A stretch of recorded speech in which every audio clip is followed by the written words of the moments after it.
Ayan. Tingnan nyo guys. Merong mga na-impound kasi mga illegal parking. Kasama yung e-bike. Kaya yung mga kapwa ko may e-bike, mag-park kayo ng maayos at sa tama. Ako pag magbabayad talaga ng 20 pesos sa may disgrasya pa.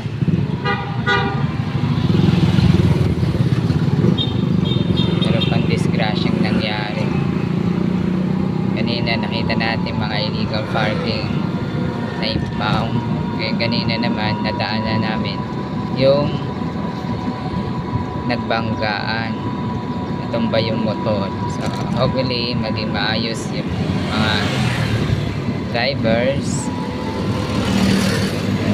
ligtas na sila. Kaya mga